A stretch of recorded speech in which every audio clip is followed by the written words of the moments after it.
Minhas caras e meus caros, então estamos aí com o último exercício, eu prometo. É o último exercício que a gente vai fazer de circuito e a gente não vai mais ver esse conteúdo. Então isso aqui é tipo uma despedida que a gente vai ter, tá?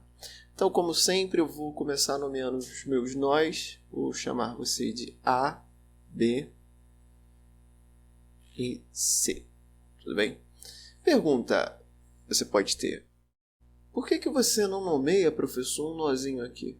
Ou porque esse nozinho não é uma bifurcação, entendeu? Então, a ideia de nomear os nós, eu acho que isso também pode ser que não tenha ficado muito claro, você não tenha percebido, é toda vez que tem uma bifurcação, é melhor você nomear um nó. Então, aqui é o encontro de 2 bifurcações, aqui tem 3, aqui é o encontro de 3, e aqui não é nada, é só uma linha reta, seria equivalente a uma linha reta, por isso aqui eu não nomeio nada. Então, ao nomear essa bifurcação, por exemplo, AB, né? O que eu percebo? Que existe aqui em cima, R2 e R3 estão em série. Então a gente vai ter isso aqui agora, ó. A, o resistor ali de 6, que está desenhado já à mão. O nó B e alguma coisinha assim, ó.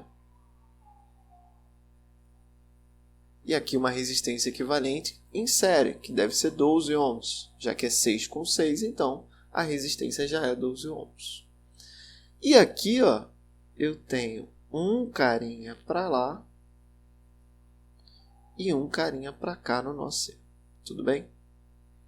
Tenho essa resistência R1 aqui ainda e uma resistência R4 aqui embaixo. Não posso esquecer delas.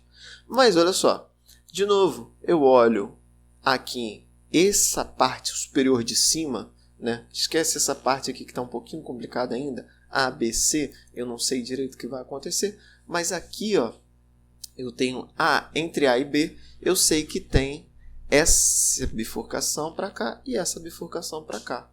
Esses são os únicos caminhos que vão ou que levam até o nó B. Então, eu digo que 6 e 12 estão em paralelo. Então, beleza? Eu venho para uma próxima etapa, né? Onde eu vou desenhar assim, ó. A, ok, C, aqui tem mais um resistor, que é o resistor R4, aqui embaixo. E esses dois aqui vão se unir e virar um único resistorzão equivalente.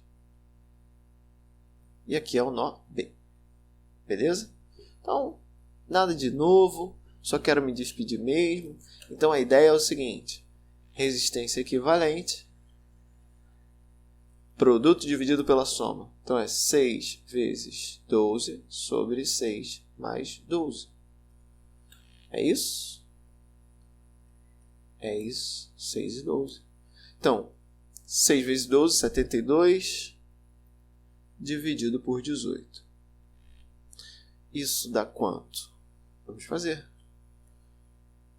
72 dividido por 18, 4. Beleza. Então, temos um resistor de 4 ohms aqui. E agora? Bom, agora o bicho pegou ou não pegou.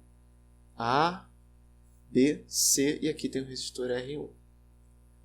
O que eu reparo desse cara aqui? Ó? Olha só. De A para B para C, eu tenho, na verdade, ó, que esse resistor aqui ele está em série com esse cara de lá. Então, de A para C, na verdade, a gente vai ter isso aqui, ó. O resistor R1 e essa resistência equivalente que foi a passagem de A até B e depois de B até C, passando pelo R4. Então, qual é a resistência do resistor R4? É 4. Logo, a resistência equivalente entre os dois que estão em série vai ser... Eu poderia fazer assim, ó. Vou desenhar um desenho mais tortinho. Só para se ligar, que ainda é o nó A, C. E agora o B foi anexado, porque ele estava no caminho. Tá vendo? Então vai ficar uma resistência equivalente de 8. Por último, bom, paralelo entre 8 e 4. R1 vale 4, tá vendo? Então R1 vale 4. resistência equivalente é produto e soma, então fica 8 vezes 4 sobre 8 mais 4. E a resistência equivalente dá 32 sobre 12. É isso? É. A gente tinha a calculadora. 32 sobre 12. 8 vezes 4, 32. 36. 32. Então tá certo.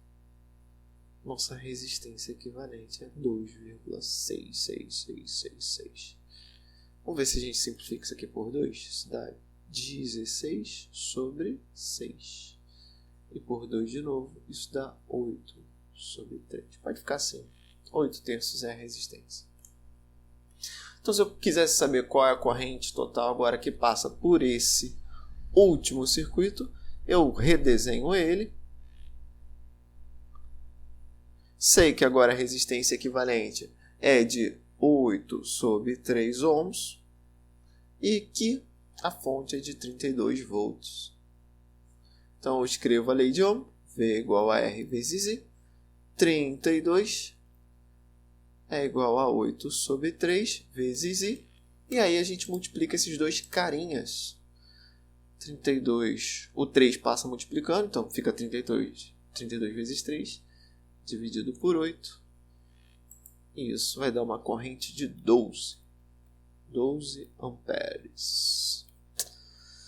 Então, deixando o meu circuito, eu tenho uma corrente de 12 amperes. Beleza?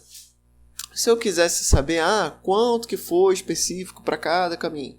Então, por exemplo, teria que fazer uma análise e tal, mas assim, uma chave é fazer exatamente como a gente fez aquele outro exercício. Vim voltando, vim regredindo e pensando mais ou menos quanto de corrente foi para cada um. Uma coisa que é legal notar nessa questão, por exemplo, é que o R1, ele está conectado nos pontos A e C, que são também as extremidades da fonte. Então, esse cara aqui, ele estaria direto na fonte. Então, seria muito fácil calcular a corrente que passa por ele. Era só usar a lei de Ohm, já que ele está conectado na fonte, pegar 32 dividido por 4. E a gente sabe que dessa corrente de 12, 8 amperes vão passar aqui. A outra corrente vai para essas duas regiões aqui, que sobrou. O resto, seria o resto da corrente que sobrou. Que seria esse cara equivalente aqui. Estão vendo? Já que essa parte é R1 e a combinação desses dois caminhos foi essa resistência aqui. E aí, sabendo, se vem 8 para cá de corrente, para cá tem que vir 4. Se vem 8 amperes para cá e eu tinha que ter 12 amperes, para cá estão passando 4 amperes. E aí eu poderia ver, por exemplo, agora qual é a tensão no resistor 4 ou nessa resistência equivalente desses caras aqui de cima. Tudo bem? Na verdade, dessa associação aqui de cima.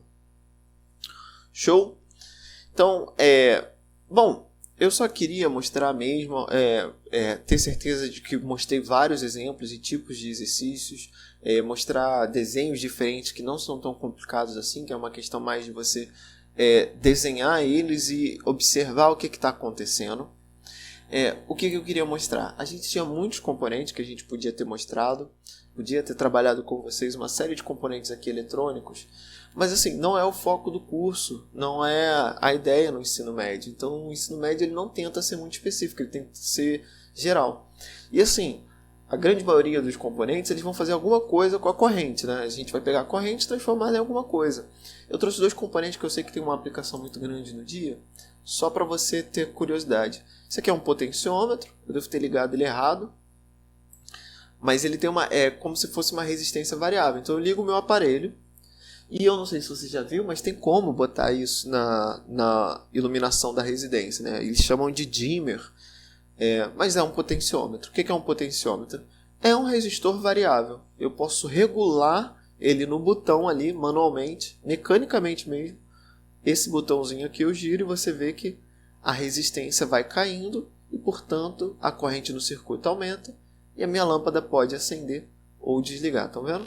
Então eu giro o botão, liga. Então basicamente, ó, eu estou aumentando a corrente no meu circuito. Se fosse, por exemplo, um volume, né, poderia ser um volume de som. Então aumenta a corrente fornecida para o meu alto-falante e aí eu vou ter um aumento de volume. Outra coisa, por exemplo, aqui a gente tem o que eles chamam de fotossensor. Ele reage à luz. Ó. Eu acho que ele está ao contrário, mas eu poderia fazer ele invertido. Aqui, por exemplo, quanto mais luz, mais corrente ele deixa passar.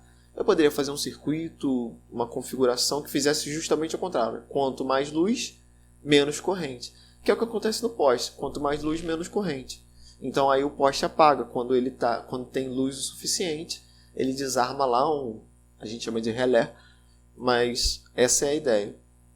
Então, em todo caso, eu só queria dar mais exemplos e falar assim, tem muita coisa legal de eletrônica, se você quiser pesquisar. Esse site aqui mostra mais ou menos várias aplicações. Tem projetos, você pode pesquisar e fazer todos eles na internet. E é isso, assim, a gente escolhe os conteúdos mais gerais porque é ensino médio, né? Então o que é importante é que você pegue a mecânica da coisa, né? Eu também não falei muito, mas uma última coisa que eu queria deixar claro é que o tempo todo na corrente a gente está usando conservações, que é um conceito na física que é muito importante. É mais importante você entender qual é a conservação que a gente está tratando. Então a gente está tratando, às vezes, de uma fonte que fornece energia e elementos que vão retirando essa energia. Às vezes a gente olha e vê uma bifurcação e a gente trata uma outra conservação, que não é de energia, mas é uma conservação de elétrons. Então a gente sabe que foi tantos elétrons para um lado, então por consequência, ou por uma questão lógica, tem que ir os outros tantos que faltam para o outro lado. Essa questão dessa lógica de conservação é que eu acho que é o feeling da coisa, eu acho importante. E por último, a gente não falou de lei de Kirchhoff. E o que é uma lei de Kirchhoff? Lei de Kirchhoff é uma outra técnica de resolução de circuitos. Ela entra em vigor quando eu tenho num circuito mais de uma fonte. Então, assim, ela é mais poderosa, não que ela não pudesse ser usada em tudo que a gente fez, porque essas leis elas são equivalentes. Mas se eu tiver uma fonte aqui e uma outra fonte conectada aqui, com uma outra malha, com outros circuitos, com um circuito aqui e uma coisa assim bem louca, provavelmente eu vai precisar de uma lei de Kirchhoff para tentar resolver esse circuito. Tudo bem? E aí, por que a lei de Kirchhoff funciona? Porque basicamente é o seguinte, o conceito, só para você não ficar tão no vácuo. O conceito é como se fosse, eu tenho uma fonte, eu tiro ela, ligo só um circuito com uma fonte.